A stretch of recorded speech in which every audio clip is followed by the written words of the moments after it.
¿Cuán alto es el amor de Dios? ¿Cuán ancho es el amor de Dios? ¿Cuán profundo es el amor de Dios? No tiene límite el amor de Dios. No se puede medir el amor de Dios. Pues dice, es tan alto, pero tan alto comparado a qué. Es tan profundo comparado a qué. Es cuando nosotros queramos tener alguna imagen o algún significado del amor de Dios, miremos la cruz. Ahí está el significado del amor de Dios. Fue una cruz donde el Señor lo dijo, te amo, sin decir una palabra de su labio. Y precisamente estamos en el libro de Juan, ya finalizando la serie del libro de Juan, y hoy vamos a estar hablando sobre la crucifixión, la muerte y sepultura de Jesús. Crucifixión, muerte y sepultura de Jesús. Capítulo 19, todo el capítulo 19. Pero ahí donde está, yo quiero invitarte que vamos a orar para poner esta palabra en manos de Dios. Amado Padre, maravilloso Dios, queremos darte las gracias, Padre. Gracias por ese amor, Señor, que tuviste y que tienes para con nosotros, Padre. Gracias por lo que hiciste un día, Señor, allá en la cruz del Calvario, Padre, donde diste tu vida, Señor, por nosotros, Padre amado. Gracias, Padre. Perdónanos, Señor, porque muchas veces no valoramos ese sacrificio que hiciste un día en nuestras vidas, Señor, y por nuestras vidas, Padre. Gracias, gracias tu amor, Señor, un amor que no tiene límite, un amor que es incomprensible, un amor que no podemos medirlo, pero que podemos vivirlo, Señor, porque fue real. Así como fue real ese acontecimiento en la cruz, tú sigues siendo real hoy y estás en medio de nosotros. Por eso te damos la bienvenida y queremos poner esta palabra en tus manos, Señor. Guíame, Espíritu de Dios, que haya entendimiento en el pueblo, Señor, y que esta palabra pueda entrar en nuestra vida, Señor, y bendecirnos, recordarnos tu amor y todo lo que tú hiciste por nosotros, Padre. A ti sea toda la gloria, a ti sea toda la honra, en el nombre poderoso de Jesús. Y la iglesia dice, amén, amén, amén. El relato de hoy sobre la crucifixión, muerte y sepultura de Jesús está basado en el Evangelio de Juan. Hemos venido trabajando en una serie y ya estamos en los últimos capítulos del libro de Juan. Más interesante el libro de Juan que cualquier serie de Netflix o cualquier historia de la Biblia te va a dar más que cualquier serie de Netflix. Bienvenidas. Pueden sentarse adelante. Entonces, ese relato vamos a estar hablando basado en el libro de Juan. Aunque los cuatro evangelios, Mateo, Marcos, Lucas y Juan, narran su propia versión sobre los hechos de la crucifixión, de la muerte, de la sepultura de Jesús, Juan es el único apóstol que acompañó al Señor Jesús en sus últimas horas de sufrimiento y agonía. De hecho, al final del Evangelio de Juan, cuenta lo que él vio. O sea, Juan no fue que se lo contaron. Juan estuvo presente en este acontecimiento. Fue el único de los cuatro evangelios y el único apóstol que estuvo allí a los pies de Cristo y vivió con sus ojos, o vio con sus ojos todo lo que el Señor Jesucristo padeció. Y está basado en Juan 21:24. Juan 21:24 dice: este es el discípulo que da testimonio de estas cosas. ¿Cuáles cosas? De todo lo que está escrito en el libro de Juan. Y escribió estas cosas y sabemos que su testimonio es verdadero. O sea que esta historia es verdadera. Días antes de la crucifixión de Jesús, una vez que había orado por sus discípulos, una vez que ya venía anunciando que iba a acontecer su muerte, que iba a padecer, una vez después de haber cenado con sus discípulos en aquel aposento, una vez que él oró por la angustia, antes de su crucifixión, Jesús entonces es traicionado por uno de sus discípulos, que es Judas, quien lo entrega a los principales sacerdotes por 30 piezas de plata. Entonces los sacerdotes arrestan a Jesús y lo llevan donde Caifás para interrogarle. Y allí lo acusan de blasfemia. Tú dices ser el Hijo de Dios. Y deciden que debía ser muerto. Y sentencian crucifixión. Porque pudieron haberlo matado como a otro. Lo pudieron haber quitado la cabeza, pudieron haberlo de otra manera. Pero ya había una profecía de cómo iba a ser. Y la sentencia es la crucifixión. Entonces Jesús pasa una noche, él lo apresan ya de noche donde salen las tinieblas muchas veces, y esa noche que es apresado, lo llevan y lo torturan, se burlan de él y le dicen muchas maldiciones por parte de todos aquellos que le acusaban. Ya al amanecer se lo llevan a Pilato. Pilato era el gobernador romano de la época. Este Pilato no encuentra motivo para sentenciar a Jesús de la muerte. Dice, no, este hombre es inocente. Este hombre no hay motivo para la muerte. Pero resulta que Pilato cedió ante los gritos y la presión del pueblo y de los mismos sacerdotes. Y yo quiero decirte, hermano, no cedas tú a tus principios. No cedas tú en tu relación con Dios. Y muchas veces decimos, pero ¿cómo cedo? Cuando ponemos otras cosas primero que a Dios, está cediendo. Cuando dejamos de venir a la iglesia por un trabajo, estamos cediendo. Y hoy quiero decirte, no cedas. No cedas, hermano. Mejor es agradar a Dios que agradar al hombre. Entonces Pilato cedió, porque Pilato tuvo en sus manos la oportunidad de haberlo dejado libre, pero cedió ante las presiones del pueblo, ante las presiones tal vez políticas, tal vez por algún interés, tal vez por quedar bien con el mundo, con la gente. Y muchas veces nosotros hacemos cosas por quedar bien con el mundo. Pero ¿quién dio la vida por ti, el mundo o Jesús? ¿Quién te saca a ti de los problemas, el mundo o Jesús? Jesús nunca nos dice que no. En cambio el mundo, si tú cometes un error, ya te desechan. Usted puede ser muy bueno en su trabajo, pero el día que hagas que por tu culpa hagas perder dinero en la empresa, hasta ahí llegaste. En cambio Jesús, aunque padre y madre te abandonan, te dice, yo jamás te abandonaré. Amén. No cedamos, hermano, nunca cedamos. Entonces Pilato cedió.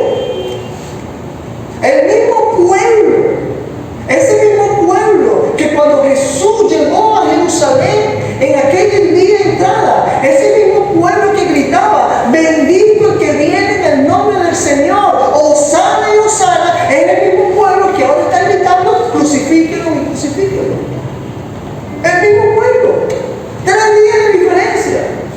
Jesús es rey, este es el rey, bendito el que viene en el nombre del Señor, Hosana, Hosana en las alturas. Pero ese mismo pueblo ahora está gritando, crucifíquenlo, crucifíquenlo. Y por eso Pilato cede. Finalmente Pilato lo azota, y una vez que Pilato lo azota, se lo entregó a ellos para que lo crucificaran. Recordemos que antes de ser crucificado, ya Jesús había venido de ser azotado en la noche, ya venía de ser golpeado, ya venía de haber recibido copitazos, ya venía de haber sido burlado. Y entonces aquí comenzamos la historia del libro de Juan, capítulo 19, 17 y 18. Y dice así: y él, se refiere a Jesús, cargando su cruz, salió al lugar llamado de la Calavera. Y en hebreo, que significa Golgota, y dice, y allí le crucificaron. ¿En dónde le crucificaron? En la calavera, que en hebreo significa Golgota. Y allí lo crucificaron. Con él a otros dos, uno a un lado, uno a cada lado, y Jesús en el medio. La posición que tenía Jesús en la cruz, escuchen esto, la posición que tenía Jesús en la cruz, según algunos expertos, según la ciencia que dice que por el año 1960 consiguieron gente o esqueletos crucificadas más o menos en la época de Jesús, según la posición que tuvo Jesús era una posición sentada. O sea, imagínate, sentado, con las piernas juntos. En las piernas, más abajo del tobillo, como decía esta posición, iba un clavo en cada una de las piernas. Y cada clavo era de aproximadamente 25 centímetros. Estamos hablando de una regla de escolar. Imagínense la posición de Jesús, inclinado, con los pies de esta manera, y ahí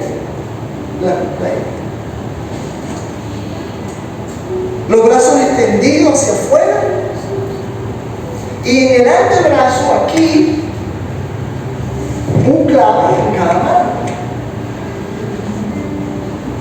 Según un profesor de anatomía de una universidad hebrea, dice que esa era una posición difícil y no natural. Y evidentemente era colocado así para aumentar, escuchen esto, para aumentar la agonía de la víctima. O sea, a propósito lo ponían de esa manera para que agonizara más. En una cruz. Clavos. Jesús estuvo cerca de 6 horas en la cruz. 6 horas, imagínense. Porque comenzó la crucifixión a la hora tercera, que es las 9 de la mañana. Y murió aproximadamente a las 3 de la tarde. A las 9 de la mañana lo crucifican. Imagínense cómo estuvo el cuerpo de Jesús por 6 horas. No obstante, la noche anterior ya había sido golpeado, azotado y escupido. O sea, ya venía ya con un nivel de golpiza y para pasar por esa cruz. Para la época, morir en la cruz representaba la peor muerte. No había una muerte más trágica que la crucifixión. De hecho decía, maldito el hombre que muere en la cruz. Era atormentador, era torturador, exhibía desgracia, todo el mundo se burlaba porque estaba el hombre agonizando públicamente. O sea, exhibía desgracia. El tipo de muerte que destilaba sangre gota a gota. Era una forma ideal para torturar a una persona. El apóstol Juan evidentemente no menciona tantos detalles como en otro evangelio de la sangre derramada. solo menciona el hecho que fue crucificado en la cruz. Pero cuando tú te vas a los otros evangelios, te dan mayores detalles de lo que estoy diciendo. Y cuando investigas científicamente, según expertos, es por esto que les transmito. Esto era porque Juan, la agonía de la crucifixión ya se daba por entendido para aquellas personas de la época el sufrimiento que pasaba. O sea, ya Juan sabía o la gente sabía cuál era la agonía de los que morían en la cruz. Además de esto, a pesar del sufrimiento físico, la verdadera pena de cruz fue la espiritual más que la física. Porque dice en 2 Corintios, capítulo 5, 21, dice: al que no conoció pecado, por nosotros se hizo pecado, para que nosotros fuésemos hechos justicia de Dios en él. Es decir, éramos nosotros los que teníamos que haber estado en la cruz del Calvario. El grado de sufrimiento sencillamente era incomprensible. Dice el versículo 23: una vez crucificado, que lo ponen en la cruz ya crucificado, cuando le estoy hablando de una crucificado, que ya está colgado en la cruz, con los martillos, agonizando, los soldados tomaron su vestidura, le quitaron todas las vestiduras. Jesús se despojó absolutamente de todo, aún de sus vestidos, llegando a ser completamente pobre, para que para nosotros fuéramos enriquecidos por Él.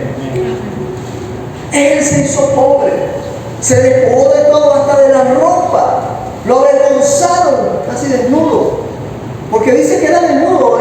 Nosotros lo vemos con un pañuelo, porque para quitarlo, pero era desnudo que estaba Jesús. Se hizo pobre para que nosotros fuéramos completamente ricos en Él. 2 Corintios, capítulo 8, 9 dice: porque ya conocéis la gracia de nuestro Señor Jesucristo, que ¿qué dice? Por amor. Porque ya conocéis la gracia de nuestro Señor Jesucristo, que por amor ¿a quién? A ti y a mí. Se hizo pobre, siendo rico. ¿Por qué siendo rico? Porque Él era Dios, Él era el rey, Él venía del trono. Pero Él se hizo pobre para que nosotros en su pobreza fuésemos enriquecidos. Después dice que también tomaron su túnica, la cual nos dice que era una túnica sin costura, de un solo tejido, de arriba hacia abajo. Y eso nos recuerda que quién era Jesús, como el rol que tenía Jesús en la tierra, el rol del gran sumo sacerdote. Porque en Éxodo capítulo 28, 32 dice que el sumo sacerdote usaba una prenda sin costura, y la túnica de Jesús era sin costura. Todo esto para que se cumpliera la escritura, lo que ya habían dicho los profetas anteriormente. El que llevaba una túnica sin costura, ese era el gran sumo sacerdote. En Éxodo, imagínate, de Moisés, ahora se está cumpliendo la profecía, llevaba una sola costura. Y ante este sufrimiento, pareciera que Jesús no tiene el control de la situación. Sin embargo, la mano de Dios Padre guía todo para que se cumpliera perfectamente la profecía. Todo estaba calculado para que se cumpliera la profecía. En ese sufrimiento, en esa escena de armonía y dolor, Jesús no estuvo solo. Dice que en ese momento de mayor dolor y angustia, dice que junto a la cruz estaba su madre, estaba una tía de Jesús, y había otras mujeres, además del apóstol Juan, que da testimonio de estas cosas. Imagínense ustedes, hermanos, también el sufrimiento de una madre. Imagínate tu madre o tu padre ver a tu hijo agonizando en una cruz, desangrado, molido, golpeado, desnudo, la gente burlándose. ¿Cómo te sentirías ver a tu hijo allí? A los que somos padres.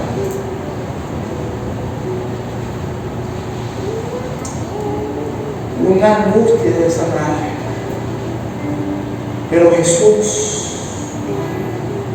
a pesar de esa agonía, aún hasta el final, Jesús pensó y cuidó de otros. ¿Y por qué le digo esto? Porque si había un momento donde Jesús debió enfocarse en Él mismo, era en ese momento. Porque si tú estás ahí en ese lugar, ¿qué tú vas a estar pensando en el otro?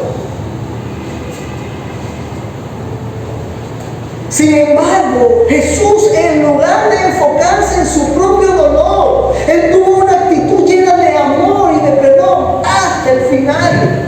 Él permaneció centrado en otros hasta el final, sin importarle su propio dolor. Primero, con aquel malhechor que fue crucificado junto a Él, el cual se arrepintió, y Jesús, a pesar de su dolor, de su sufrimiento, le dice: te perdono, hoy mismo estarás conmigo en el paraíso. ¿Quién hace eso? Jesús puede decir: tú estás allí con culpa, resuelve, no sé. Pero Él dejó a un lado su dolor. Ahora ve a su madre a los pies y muestra también amor y cuidado por su madre. Él ve la aflicción de su madre y se asegura, aún aunque Él está peor, de consolar a su madre. Y entonces la deja en manos de personas que cuidaran de ella. Y Jesús llega y se la entrega a Juan, ese discípulo amado, para que cuidara de su madre desde ese momento. Es allí donde el versículo 16, el versículo 26 dice: mujer, he ahí tu hijo. Y después le dice al discípulo: he ahí tu madre. Y dice que desde ese momento él la llevó a su casa. Jesús, hasta los pequeños detalles. ¿Por qué te digo esto?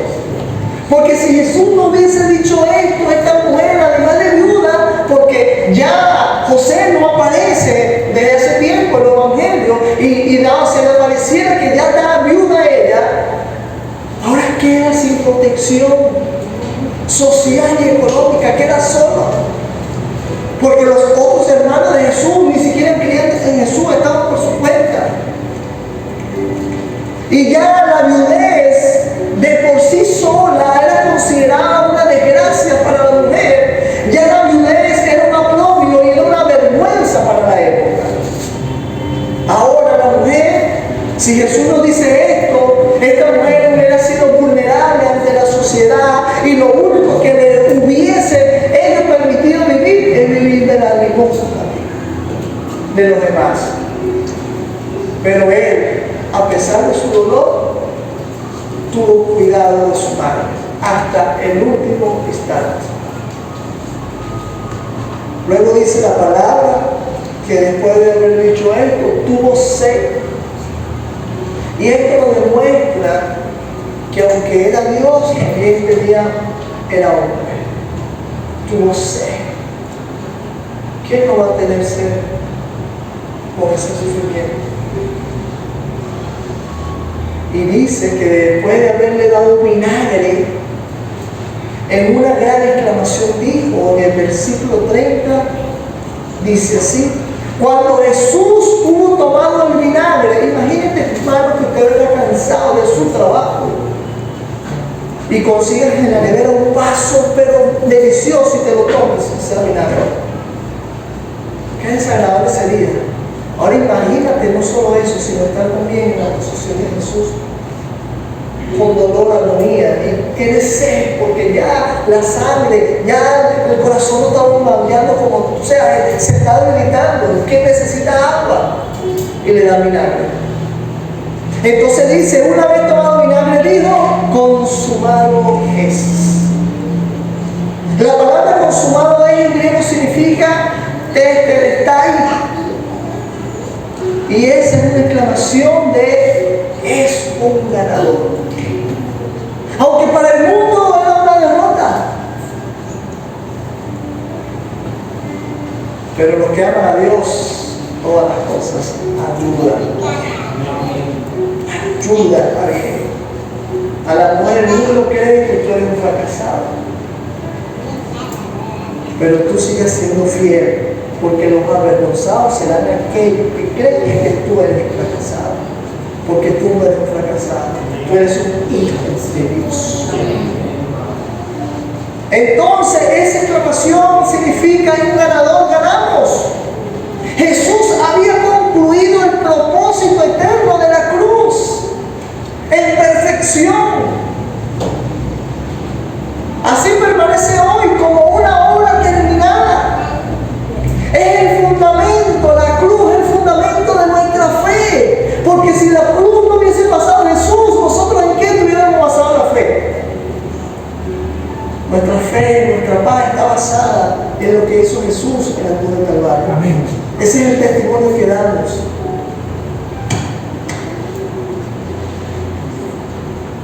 El fundamento de nuestra fe, de nuestra paz cristiana, fue pagada por completo la deuda que tú y yo teníamos con Dios.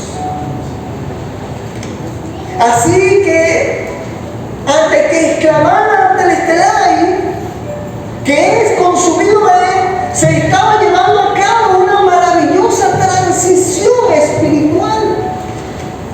Dios el Padre depositó sobre su Hijo toda la ira y toda la culpa de nuestros pecados merecidos. Y Jesús la carga perfectamente sobre sus hombros, satisfaciendo de esta manera por completo la ira de Dios por nosotros.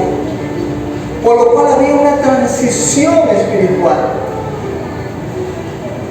Tan terrible fue el sufrimiento de Jesús, este sufrimiento espiritual, el haber sido juzgado por el pecado en nuestro lugar, era lo que realmente Jesús realmente tenía en la cruz. Esa era la copa que él decía, si puedes pasar de mí esta copa.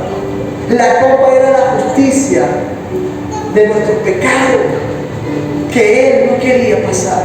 No era la cruz, no era el dolor físico.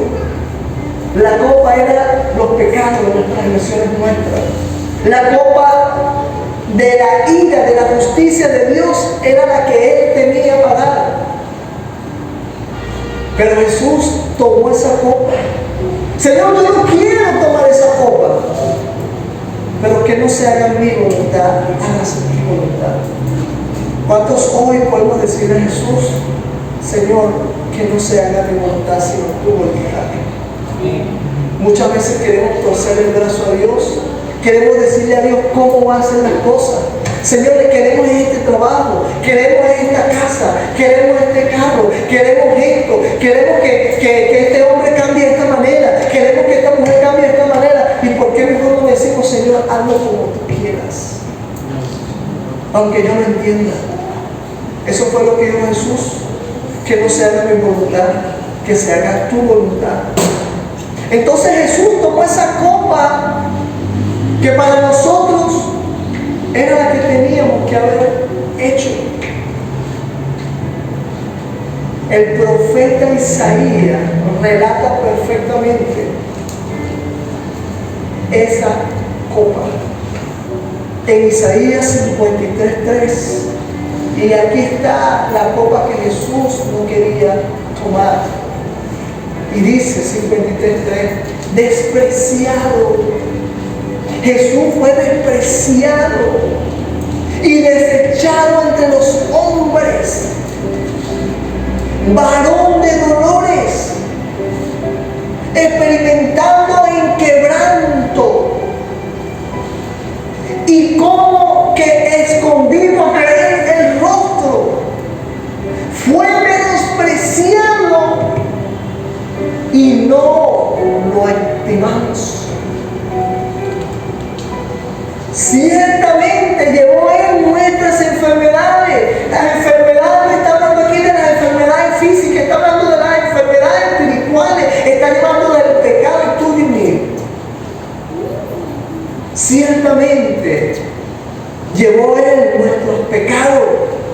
y sufrió nuestros dolores.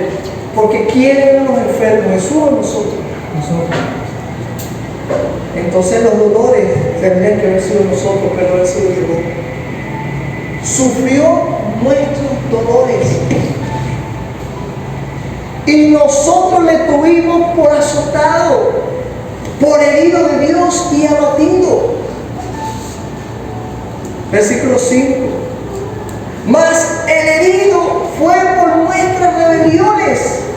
Mas el herido fue por nuestras rebeliones. ¿A dónde fue? A la cruz del Calvario. Molido por nuestros pecados.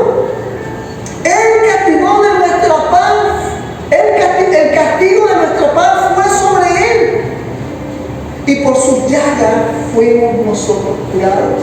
Es decir, por el sacrificio que hizo él, nosotros fuimos perdonados. Y después dice, angustiado él. Jesús estuvo angustiado y afligido. Pero escuchen esto, no abrió su boca. ¿Cuántas veces nosotros tenemos pequeñas cosas y abrimos nuestra boca para quejarnos? Señor, otra vez comer arroz con huevo.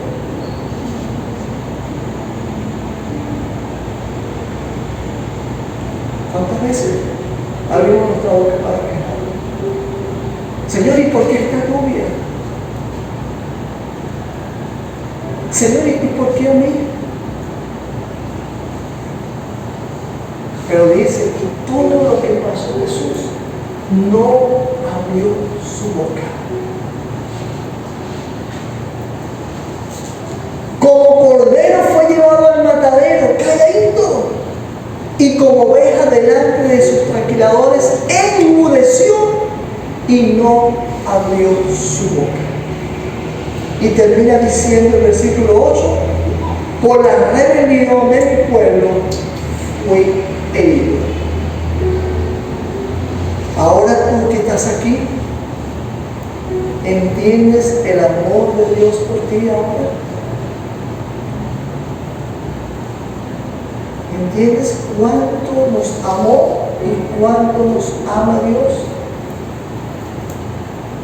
Por eso es que su amor es tan alto, que lo sabemos, tan ancho, tan profundo. No hay una descripción, no hay algo que tú puedas comparar con el amor de Dios. Porque Él nos dice, el amor de Dios es tan grande como los cielos. O el amor de Dios, no, ni siquiera se asemeja a nada o lo compara con nada. El mismo Juan, que era el apóstol cercano de Jesús, él le dice el apóstol amoroso, porque tenía tanta cercanía con Jesús que se le acostaba el pecho. Cuando le preguntaron a Juan, dinos cómo es el amor de Dios por nosotros, Juan dice, es de tal manera. O sea, de tal manera significa abierto. No hay una descripción. El amor de Dios es de tal manera que dio a su Hijo unigénito para que todo aquel que en él crea no se pierda, mas tenga vida eterna. Juan no pudo dar una descripción, aunque vivió el amor de Jesús, lo vivió en carne porque tuvo con Jesús. No pudo describir cómo era el amor de Dios. Y tú tienes que entender esto, el amor de Dios por ti. Entonces, después de haber expresado aquella frase de telesterai, que es consumido es, dice y continúa el versículo 30, y habiendo inclinado la cabeza, entregó el Espíritu. Y habiendo inclinado la cabeza, ya hice la obra, Padre, lo que me encomendaste ya lo hice. Inclinó su cabeza y entregó el Espíritu.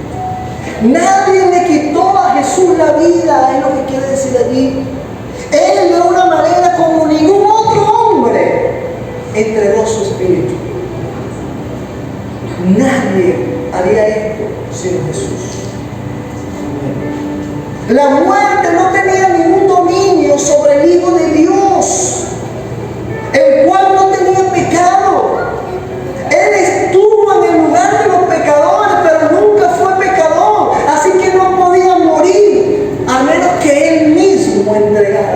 iniquidad.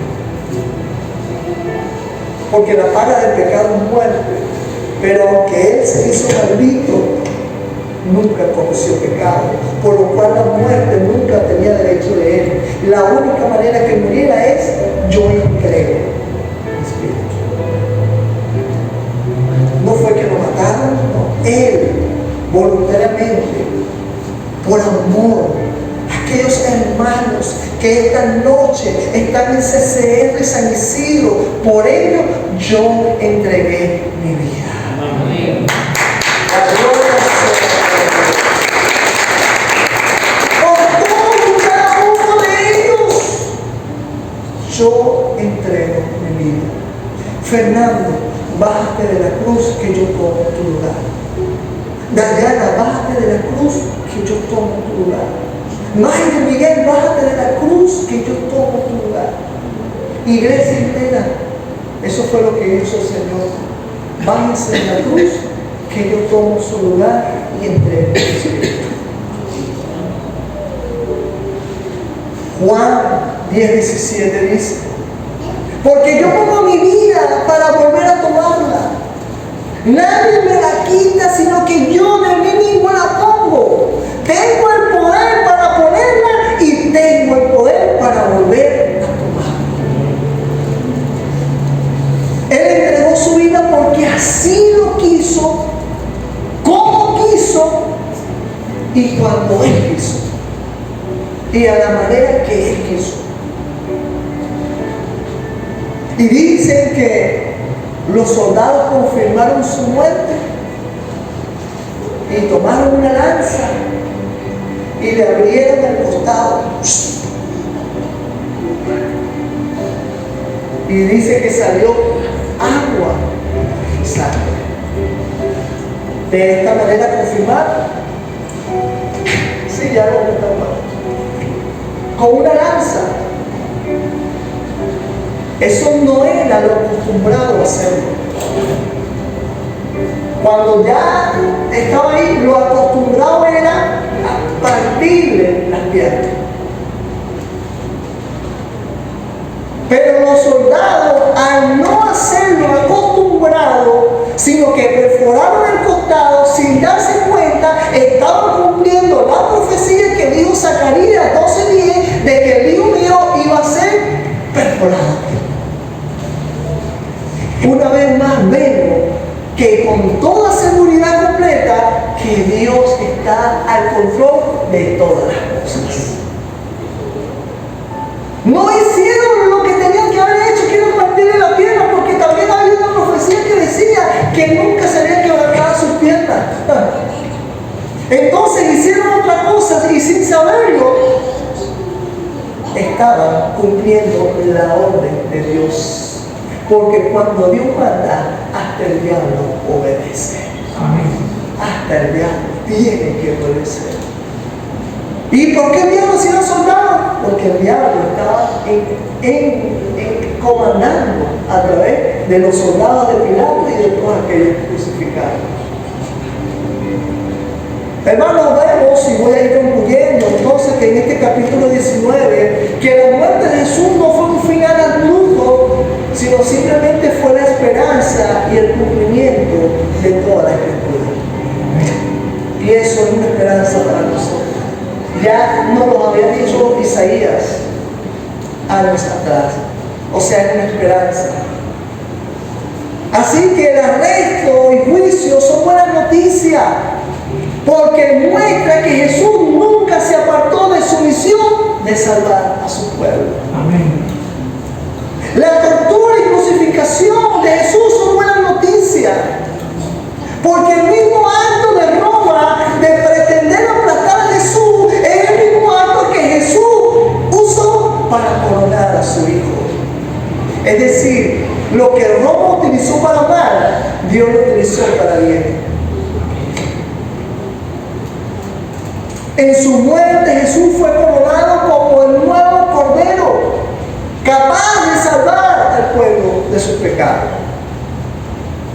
Y en su crucifixión es coronado como el Rey de los muertos y el de sufrimiento, pero fue coronado el Señor de los sábados.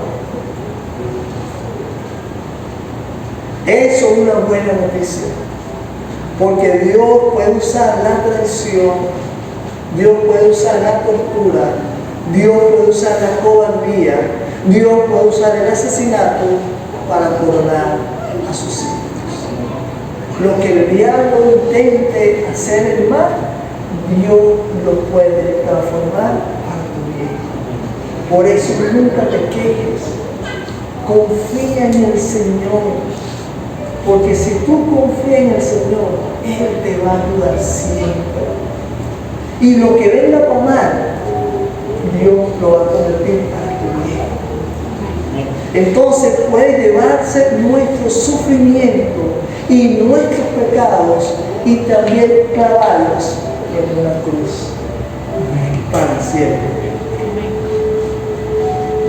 Suponemos que nuestro sufrimiento es una prueba de que estamos despegados de Dios. Muchas veces creemos que porque estamos con sufrimiento estamos alejados de Dios, pero en Cristo vemos que el sufrimiento es la forma en que nosotros somos exaltados, como fue exaltado Jesús.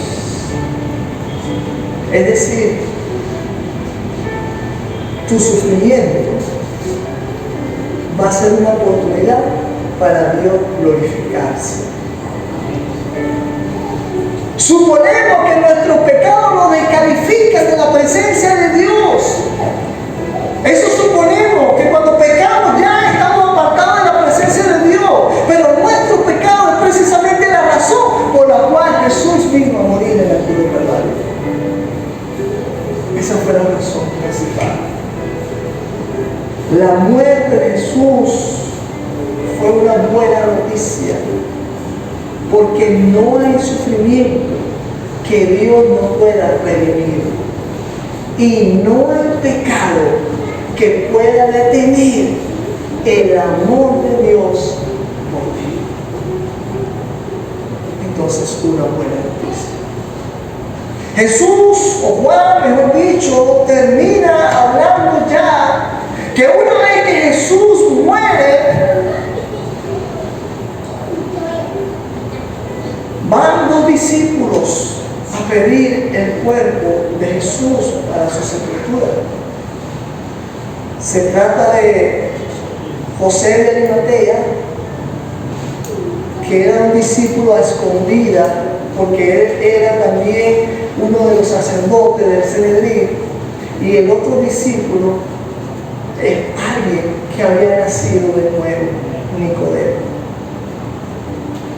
Los dos discípulos, tal vez que menos esperábamos, reclamaron el cuerpo de Jesús. Mayormente, en aquel momento, los que morían en la cruz, lo dejaban allí para que los gusanos, los animales, se lo comieran. Pero estamos en tiempo de Pascua cuando acontece esto. Y llegaba el día sábado donde no podían laborar. Y entonces rápidamente, antes que se cumpliera la hora, toma y baja, y Pilato le da la autorización a Nicodemo y a José de Arimatea, y le entrega el cuerpo a ellos para que fuera sepultado antes de la última hora de ese día, viernes para sábado. Y estos hombres, dice la palabra, que toman a Jesús, toman el cuerpo, lo envuelven con lienzos, con especies aromáticas, lo cual es una costumbre judía. Y dicen que había una tumba nueva muy cerca de donde fue crucificado Jesús, y por el tema de tiempo, la cual la tumba pertenecía a Jesús, allí fueron colocados los restos de Jesús. Pone el cuerpo de Jesús en la tumba, pero te tengo una buena noticia. Y con esto cierro. Una tumba que Jesús solo usaría por unos días. Jesús fue colocado allí, pero por unos días. Con esto finalizo la palabra. No te pierdas el próximo jueves para que sigas viendo la continuación de esta maravillosa película real, porque existió, enriquecedora para tu vida, más que cualquier serie de Netflix o novela. No te pierdas la continuación el próximo jueves de qué aconteció después que Jesús fue puesto en esa tumba por breve día. Quiero que te preguntes. Cada vez sea para Dios. ¿Cuánto podemos darle gracias a Dios por lo que hizo con nosotros? Valoremos, no por lo que hizo, sino también por lo que sigue haciendo de ti. Cada vez, aunque no somos perfectos, cada vez que nosotros pecamos, le estamos poniendo un clavo al cuerpo de Jesús. Tratemos de agradar a Dios. No somos perfectos, pero Dios dice que Él dejó un ayudador para guiarnos en esta vida, y es el Espíritu Santo. Ahí donde está, yo quiero invitarte a que cierres tus ojos y oremos para darle gracias a Dios. Amado Padre y maravilloso Dios, queremos darte las gracias, Padre. Gracias por esta historia, Señor, tan maravillosa, Señor, de recordarnos lo que tú hiciste un día, Señor, en aquella cruz. Señor, no tenemos cómo pagarte, Padre. Ni que tuviéramos todo el dinero del mundo, no tenemos cómo pagarte, Señor. Mas, sin embargo, podemos hacer algo, y es cada día entregarte nuestro corazón, Señor. Congregándonos cada día, buscando tener intimidad contigo, leyendo tu palabra, Señor. Y que tú recibas, Señor, cada uno de estos pequeños sacrificios que hacemos, tú lo recibas como una ofrenda que sea agradable a tus ojos, Padre. Señor, gracias, gracias, gracias, Padre, por lo que tú haces cada día por nuestras vidas, Señor. Gracias por tu infinita misericordia. Gracias por tu amor, Padre. Y gracias, Señor, por darnos la salvación y la vida eterna, Padre. Señor, toda la gloria y toda la honra es enteramente para ti, Señor. Tuya es la gloria, tuya es el poder, Padre. Personalmente te doy las gracias por usarme, Señor, como instrumento, Padre. Que nunca, Señor, este pueblo ponga la mirada sobre mí, Señor, porque yo no soy nadie, Señor. La mirada debe estar puesta en ti, Señor. Tú eres el consumador de nuestra fe, Padre. Señor, bendícenos. Le damos las gracias y la honra, y gracias por este tiempo, en el nombre poderoso de Jesús. Y la iglesia dice, amén, amén. Si le damos un aplauso.